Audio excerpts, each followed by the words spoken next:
Assalamualaikum warahmatullahi wabarakatuh. Perkenalkan, nama saya Davin Janitra. Saya adalah mahasiswa Universitas Riau, jurusan Teknik Sipil angkatan 2020. Nah, pada kesempatan kali ini saya akan menampilkan presentasi yang berjudul Studi Kasus Kegagalan Konstruksi Jembatan Kutai Kartanegara. Tujuan saya membuat video ini adalah sebagai pemenuhan tugas yang diberikan oleh dosen pengantar teknik saya, yaitu Bapak Edi Yusuf. Dan juga presentasi ini mungkin bisa menambah pengetahuan kita, khususnya bagi kita yang berkecimpung di bidang teknik sipil. Selanjutnya kita masuk ke bagian pembahasan. Nah, sebelum kita masuk ke bagian analisis, ada baiknya kita kenal dulu dengan jembatan Kutai Kartanegara ini. Jadi jembatan Kutai Kartanegara ini atau dikenal sebagai Jembatan Mahakam II merupakan proyek pembangunan yang kedua di Kalimantan Timur setelah Jembatan Mahakam I yang berada di Samarinda. Kutai Kartanegara ini juga disebut sebagai Jembatan Kukar, yang mana memiliki keunikan desain yang nyaris sama dengan Golden Gate di San Francisco, Amerika Serikat. Jembatan ini dibangun pada tahun 1995 dan mulai selesai pada tahun 2001 dengan kontraktornya, yaitu PT Hutama Karya. Jembatan ini runtuh di umur ke-10 tahun, sedangkan biasanya sebuah jembatan didesain untuk umur 30-50 tahun ke depan. Selanjutnya yaitu definisi kegagalan konstruksi. Jika kita merujuk kepada Peraturan Pemerintah Nomor 29 Tahun 2000 tentang penyelenggaraan jasa konstruksi, bab 5 pasal 31, di sana disebutkan bahwa kegagalan konstruksi adalah keadaan hasil pekerjaan yang tidak sesuai dengan spesifikasi sebagaimana disepakati dalam kontrak kerja konstruksi sebagian maupun keseluruhan sebagai akibat kesalahan penggunaan jasa atau penyediaan jasa. Dengan kata lain, dapat kita jelaskan dengan kegagalan konstruksi merupakan kegagalan yang dapat disebabkan karena kegagalan pada proses pengadaan barang atau jasa, dapat juga terjadi pada proses pelaksanaan konstruksi. Kemudian ada penyebab terjadinya kegagalan konstruksi. Jadi secara umum ada beberapa penyebab terjadinya kegagalan struktur konstruksi jembatan. Yang pertama yaitu umur atau daya layan jembatan. Umur jembatan juga berperan dan berpengaruh terhadap kegagalan konstruksi jembatan, di mana jika umur suatu konstruksi melebihi dari umur yang direncanakan, maka dapat berpotensi menyebabkan kegagalan struktur. Hal ini diakibatkan karena tingkat kekuatan jembatan mengalami penurunan selama umurnya serta kelelahan yang menyebabkan daya layan berkurang. Yang kedua yaitu perawatan atau maintenance. Perawatan jembatan diperlukan dalam sistem manajemen perawatan suatu konstruksi. Biasanya seorang pengawas owner yang ditugasi untuk mengecek kondisi jembatan atau konsultan pengawas yang ditunjuk oleh owner. Jika tingkat frekuensi perawatan tidak dilakukan secara rutin dan berkala, maka dapat juga berpotensi terhadap meningkatnya risiko kegagalan pada jembatan. Jadi perawatan ini sangat diperlukan untuk mengantisipasi kerusakan atau perubahan berkala yang terjadi pada konstruksi, seperti retak karena beban yang diterima jembatan meningkat atau karena umur material dan sebagainya. Yang ketiga yaitu kesalahan dalam perencanaan. Kesalahan perencanaan dan perancangan merupakan faktor yang sangat penting dan vital, di mana sangat berpengaruh terhadap desain konstruksi yang dilaksanakan di lapangan.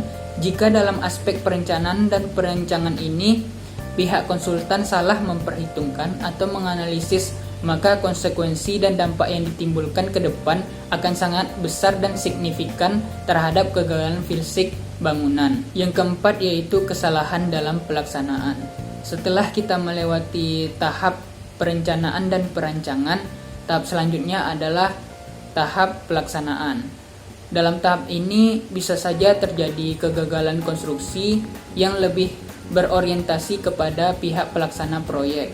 Kegagalan struktur dapat terjadi jika pekerjaan tenaga kerja tidak terampil atau kurang terampil dalam pekerjaannya. Oleh karena itu, setiap pelaksana proyek atau kontraktor harus sadar akan alasan tersebut dan mempersiapkan tindakan untuk melakukan pencegahan terhadap kegagalan struktur yang akan terjadi. Dan yang terakhir yaitu kesalahan dalam proses studi kelayakan. Kesalahan dalam tahap studi kelayakan memberi dampak yang sangat meluas ke berbagai aspek, tidak hanya yang bersifat fisik tetapi juga non-fisik. Dalam proses pembuatan dan analisis studi kelayakan tentunya perlu memperhatikan aspek-aspek secara keseluruhan yang akan diproyeksikan ke depan, baik pada tahap pelaksanaan maupun pasca konstruksi, di mana berdampak langsung terhadap lingkungan sekitarnya, baik itu dari segi pemanfaatan, perawatan, sosial, ekonomi, lingkungan, dan peraturan yang berlaku. Nah, selanjutnya adalah analisis penyebab kegagalan konstruksi Jembatan Kutai Kartanegara. Ada beberapa dugaan terkait runtuhnya konstruksi Jembatan Kutai Kartanegara ini, yaitu yang pertama, adanya kesalahan saat proses perencanaan, pelaksanaan, dan pemeliharaan jembatan tersebut. Sebelum runtuhnya Jembatan Kukar diidentifikasi, telah terjadi keretakan, perkaratan, dan kerusakan di beberapa bagiannya.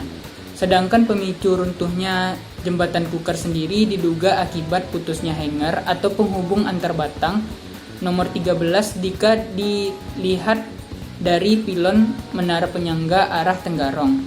Putusnya hanger ini terjadi pada proses pengangkatan jembatan. Akibatnya, ketahanan jembatan menjadi berkurang sehingga dalam waktu 20 detik Jembatan Kukar ambruk. Jika kita merujuk kepada keterangan saksi-saksi yang ada pada saat insiden kegagalan konstruksi, secara teoritis ada dua hal yang dapat menyebabkan hal tersebut.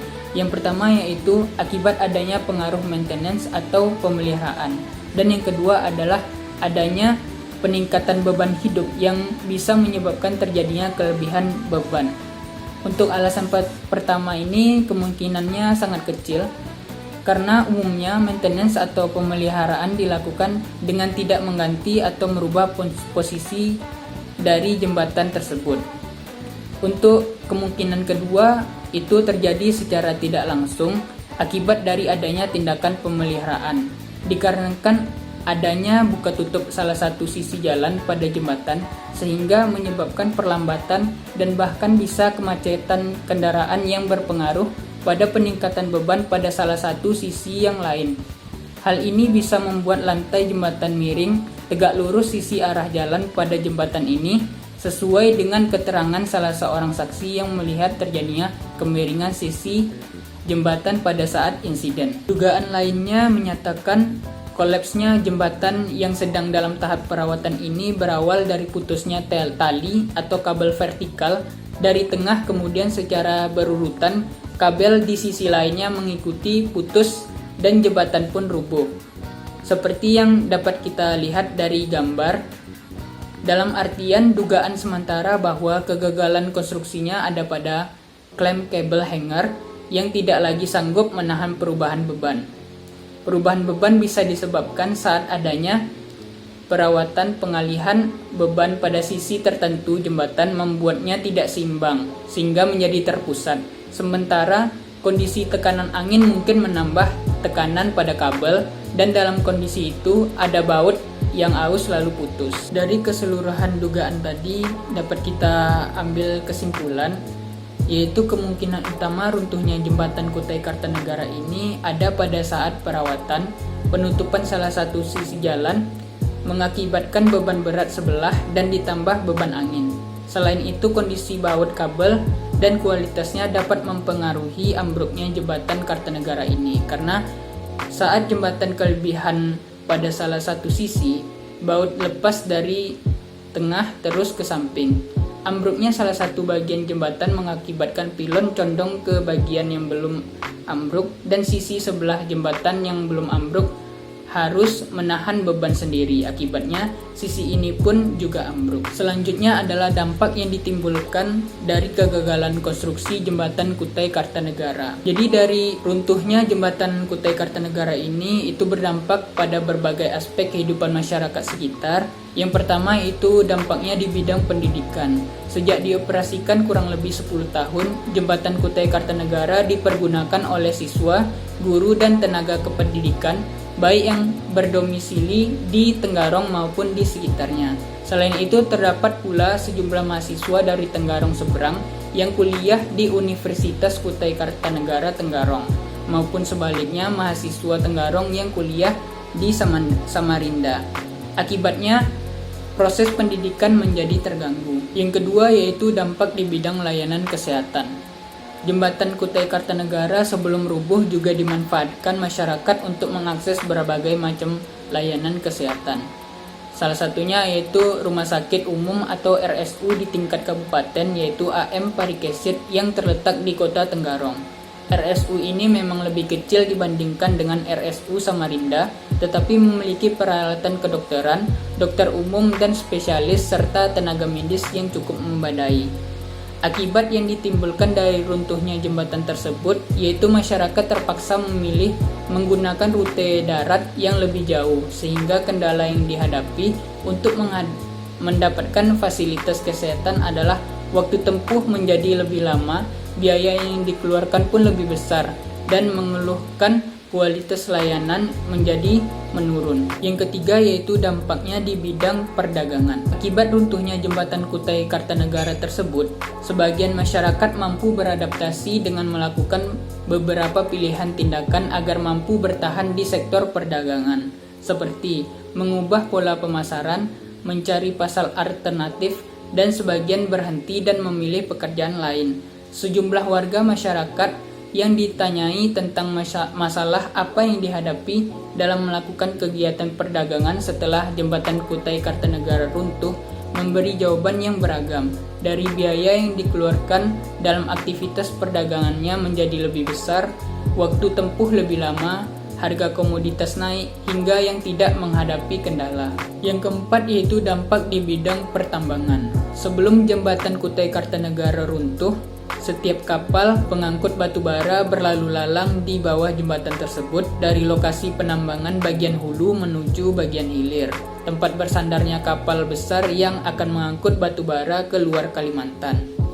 Akan tetapi setelah jembatan Kutai Kartanegara runtuh, aktivitas tersebut menjadi sangat terganggu.